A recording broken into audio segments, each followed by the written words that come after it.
जय माँ भवानी, जय श्री राम। लोधी म्यूजिक पर आप सभी का स्वागत है। आज एक बेहद गंभीर मुद्दे पर बात करेंगे, क्योंकि हमारे जो बुजुर्ग रहे उन्होंने कुछ खास समाज के लिए किया नहीं, क्योंकि वो लोग अपनी रोजी रोटी दिनचर्या में हमेशा जुड़े रहे और उन्हें समाज की उत्थान और बाकी की अन्य चीज़ों से कोई मतलब नहीं रहा कि कौन हमारा नेता क्या कर रहा है, उन्हें इससे कोई लेना देना नहीं था। परंतु अब युवा समाज जाग रहा है और उसके अंदर सोचने समझने की एक अलग क्षमता है। तो आप सब युवा, जितने भी युवा इस वीडियो को देख रहे हैं, उनसे मेरा निवेदन है कि इस गंभीर मुद्दे को जरा अच्छी तरीके से समझिएगा और ये कितना घातक हो सकता है इस पर थोड़ा ध्यान दीजिएगा। मुद्दा वही है कि अन्य समाज के लोग जो कि निषाद, कश्यप, भिन्न भिन्न सरनेम लगाते हैं, वो आखिरकार अब लोधी क्यों लगा रहे हैं, लोधी राजपूत शब्द का इस्तेमाल वो क्यों कर रहे हैं। दोस्तों, इसके लिए हमें राजनीति के आंकड़ों से समझना होगा, हमें थोड़ा सा पीछे जाना पड़ेगा। बात तब की है जब उत्तर प्रदेश में माननीय श्री मुलायम सिंह जी अपने समाजवादी पार्टी को लेकर के नई चेतना जागृत कर रहे थे। उस समय उन्होंने एक टाइटल दिया यादव। उसमें ग्वाला, गोफ, हईर, ये भिन्न भिन्न जातियां थीं। इन सारी छोटी छोटी जातियों को उन्होंने एक टाइटल दे दिया यादव का। सब लोग यादव के टाइटल में बंध गए। और ऐसा सिर्फ उत्तर प्रदेश में नहीं, अभी हाल ही में बिहार में जातिगत जो जनगणना हुई है, उस जनगणना में भी छोटी छोटी इन जातियों को बिल्कुल गायब कर दिया है और सबको यादव टाइटल में बांध दिया है। तो ये जो फॉर्मूला था, ये सिर्फ उत्तर प्रदेश में सत्ता को हासिल करने का था।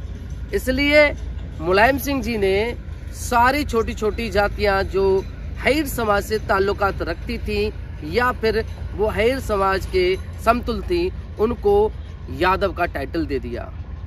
परिणाम, यादवों की संख्या उत्तर प्रदेश में एकदम से बढ़ गई। लगभग 9 से 11% की संख्या में उत्तर प्रदेश में यादव समाज मिलता है।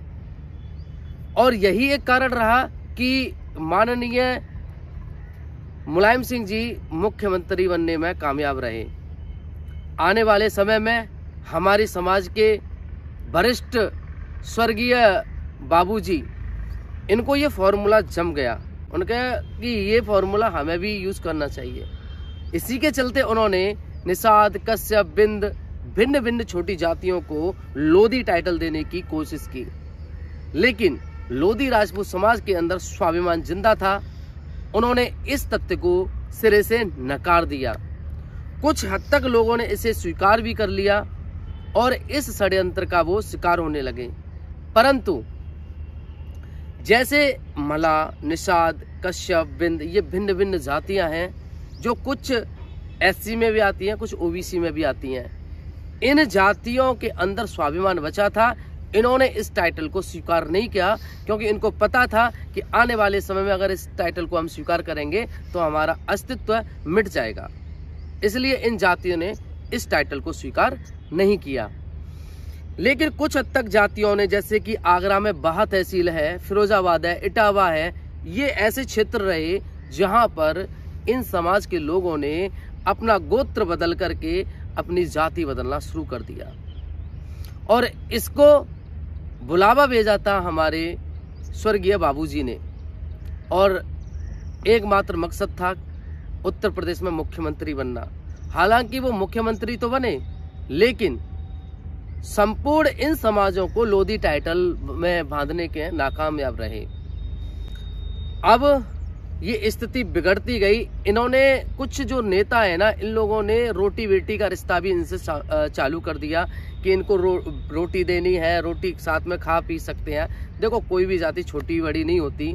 सारे हम सभी सनातनी हैं, हिंदू हैं, चाहे वो वाल्मीकि समाज हो, जाटव समाज हो या और कोई समाज हो, सब हमारे भाई हैं। कोई ऊंच नीच का फर्क कतई नहीं होना चाहिए भारत में। लेकिन जिस तरीके से इन्होंने रोटी बेटी का रिश्ता रखा, वो बिल्कुल गलत है, क्योंकि भारत में कास्टिज्म सिस्टम हमेशा से रहा है, मतलब एक लंबे समय से रहा है, और ये अभी भी वर्तमान में जारी है।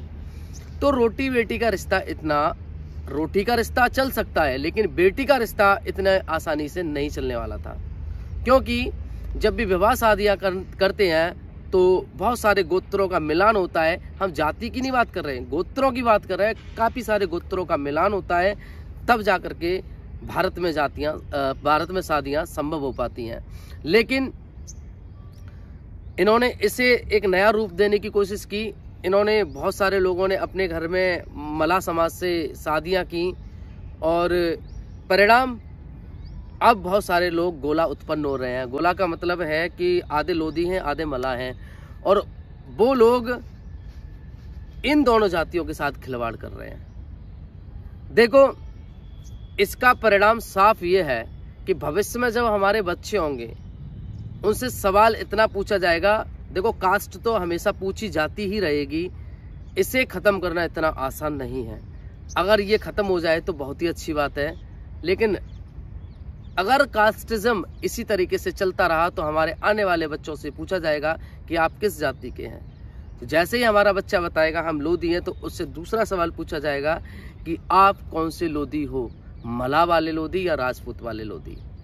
क्योंकि मैं पिछली वीडियोस में ये बता चुका हूँ कि बिहार में रवानी और कहार जातियों के मिलन से वहाँ पर इतना ज़्यादा परेशानी खड़ा हो गया कि वहाँ पर रवानी ही कहार है, कहार ही रवानी है। ये वहाँ पर देखा जाता है, दोनों जातियों का अस्तित्व बिल्कुल ख़त्म हो गया। तो अभी हमारे पास समय है, हम चाहें तो अपनी जाति के अस्तित्व को बचा सकते हैं।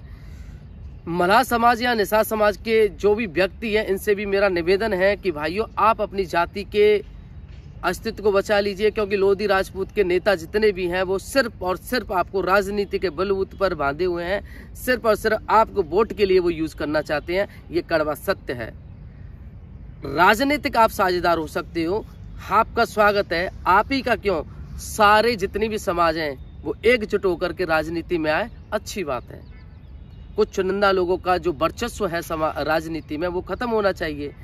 इसके लिए सभी समाजों को एक होना चाहिए, ना कि ये कि हम दोनों भाई भाई हैं। भाई भाई का मतलब यहाँ पर ये लोग खून का रिश्ता बताते हैं। जबकि मैं इतिहास के प्रमाणों को देखता हूँ, इतिहास की ऐसी कोई भी पुस्तक नहीं मिलती जिसमें निषाद और लोधी राजपूत एक ही बाप की औलाद हो। ऐसी कोई भी पुस्तक नहीं मिलती। इनकी वेशभूषा, रहन सहन और जो काम धंधे होते हैं वो दोनों ही भिन्न भिन्न हैं। यहाँ तक कि इनके विवाह के भी रीति रिवाज बहुत अलग अलग हैं। इन दोनों जातियों के अस्तित्व की बात है। निषाद समाज के व्यक्ति जो भी वीडियो देख रहे हैं वो जागृत हों और इन नेताओं के बहकावे में ना आए। और लोधी राजपूत समाज के जितने भी युवा हैं, मेरा उनसे निवेदन है, कुछ लोग तथाकथित लोग शिक्षा का बढ़ावा देने की आड़ में ये खेल खेल रहे हैं। वो आपको शिक्षित करने का दावा करते हैं, शिक्षा फ्री देने का दावा करते हैं, लेकिन असल में वो आपसे ज़्यादा शिक्षा उन लोगों को दे रहे हैं जिनकी वोट बैंक की उनको ज़रूरत है। ये कड़वा सत्य है। उनके बैनरों को कभी अच्छी तरीके से उठाइएगा और उनके अंदर जो टाइटल लिखे हुए जो लोग हैं उनको आप सर्च कीजिएगा, उनके बारे में जानने की कोशिश कीजिएगा, तो आपको पता चलेगा कि लोधी राजपूत समाज से ज़्यादा इनको मल्लाह समाज की चिंता है। आए दिन ये लोग फिरोजाबाद में प्रोग्राम करते हैं, जहां पर एक बड़ी मात्रा में मल्लाह निषाद समाज इनके प्रोग्राम में शामिल होता है। अभी भी हाल ही में एक प्रोग्राम फिर से होने वाला है। दोस्तों, ये लोग शिक्षा दे करके वो लॉलीपॉप पकड़ा रहे हैं आपको, जिससे आपको बहुत बड़ा नुकसान होने वाला है। मैं ये नहीं कहता कि आप शिक्षा को छोड़िए, शिक्षित होइए। यार, मैं भी एक टीचर हूँ, मैं भी बच्चों को पढ़ाता हूँ, मेरे पास भी सैकड़ों बच्चे पढ़ने आते हैं, मैं भी शिक्षा देता हूँ। इसका मतलब ये नहीं है कि मैं उनको राजनीति में डाल दूं या फिर अपनी राजनीति सेकने के लिए मैं उनका मिसयूज करूं। इन लोगों का एक ही मकसद है कि बस राजनीतिक जड़ें मजबूत हो जाएं, जिससे आने वाले समय में ये लोग राजनीति में आकर के चुनाव लड़ें। दोस्तों, आपकी व्यक्तिगत सोच चाहे कुछ भी हो, लेकिन मेरा निवेदन है कि इन लोगों की साजिश को समझिए, षड्यंत्र को समझिए कि ये लोग लोधी राजपूत समाज से ज़्यादा मल्लाह समाज का भला कर रहे हैं। हालांकि इन लोगों को ये सोचना चाहिए कि ये जिस बैनर के तले काम कर रहे हैं वो एक सामाजिक संगठन है। अगर आपको सभी समाज का भला करना है तो आप अपने संगठन का नाम बदलिए या फिर आप दूसरा संगठन खोलिए जिसमें संपूर्ण समाज को शिक्षा मिले, क्योंकि शिक्षा का अधिकार तो सबका है। लेकिन इसका मतलब ये नहीं कि आप किसी एक बैनर जो कि एक ही समाज के संगठन के नाम से जाना जाता है, उस संगठन के लिए जो पैसा इकट्ठा होता है वो सिर्फ और सिर्फ उसी संगठन के बच्चों के लिए इकट्ठा किया जाता है। लेकिन दुर्भाग्य देखिए कि उस पैसे का मिसयूज करके अन्य जातियों में बांट दिया जाता है। मथुरा में क्लासेज चली थी जहां पर लोधी राजपूत समाज के बच्चे कुछ ही थे, उसमें ब्राह्मण, ठाकुर, बनिया, अन्य समाज के बच्चे पढ़ रहे थे। मैं ये नहीं कहता कि वो नहीं पढ़ने चाहिए, लेकिन मैं ये बताना चाह रहा हूं कि आपका पैसा सिर्फ और सिर्फ लोधी राजपूत समाज के लिए नहीं लग रहा। ये आपकी गलतफहमी है कि आपको ये लग रहा हो कि आप जिस संगठन को सपोर्ट कर रहे हैं उस संगठन का पैसा सिर्फ और सिर्फ अपने समाज के उत्थान में लगा है। ये बहुत बड़ी गलती है। मेरा सबसे बड़ा रिक्वेस्ट यही है कि इस षड्यंत्र को समझिए और जिस तरीके से लोधी राजपूत और मल्लाह समाज का एक मिश्रण पैदा किया जा रहा है, इसको नकारिए सिरे से और दोनों जातियों के अस्तित्व को बचाइए। जय मां भवानी, जय राजपूत, जय श्री राम। भाइयों, अगर जानकारी पसंद आई हो तो वीडियो को लाइक कर चैनल को सब्सक्राइब जरूर करें ताकि आपको चैनल की हर नई अपडेट्स मिलती रहे।